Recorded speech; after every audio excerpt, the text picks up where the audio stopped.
Germany's government has plunged into crisis following the collapse of Chancellor Olaf Scholz's coalition. Scholz dismissed Finance Minister Christian Lindner from the Free Democratic Party, that is the FDP, over mounting disagreements on public spending and debt, pushing the coalition to the breaking point. Now Scholz has called for a vote of confidence set for mid-January, raising the possibility of new parliamentary elections as early as March. Citizens across Germany and the European Union allies are closely watching the developments, with concern growing over the potential impacts on stability within Germany and the broader EU. We have DW correspondent Warda Imran reporting from Berlin, giving us an overview of what's happening in Germany after the coalition breakup.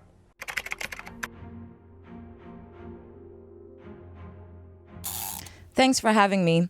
It has been a whirlwind of a week here in Berlin with the collapse of the German coalition government, or the traffic light coalition as they're called here, after weeks and months of deadlock on multiple issues, including how to handle the budget for next year. It seems the three coalition parties reached a breaking point.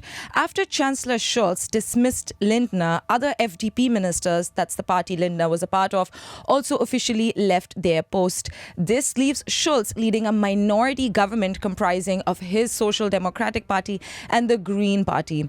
Olaf Scholz himself, as you mentioned, has called for a confidence vote on January 15th. If he fails to secure confidence, the German president will then dissolve the parliament and elections would be held within the month.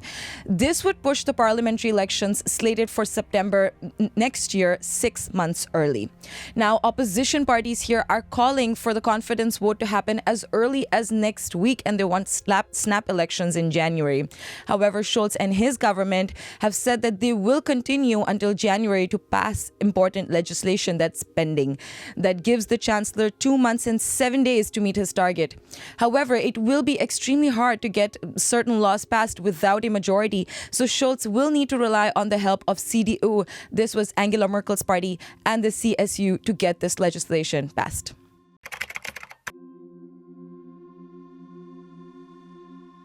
At the heart of it was an open dispute over future economic policies that laid bare just how severely relations between the three coalition partners had deteriorated. The pressure point was the budget and public spending. Germany's economy has been underperforming for the last 2 years, and this has become a top concern for citizens, businesses, and investors.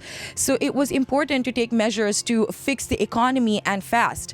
But they just couldn't agree on how to do that.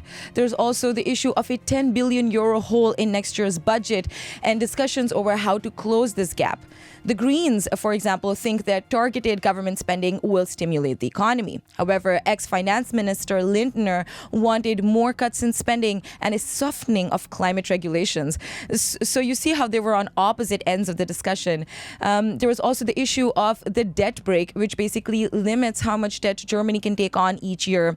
And Olaf Scholz wanted to kind of move away from this, so the government has more room to spend more and give aid to Ukraine, but they could not agree on this. And I think their disagreements over the last 2 years were quite public. So this breakup was imminent, but we just didn't expect it to happen so fast and on the day the US chose their new president.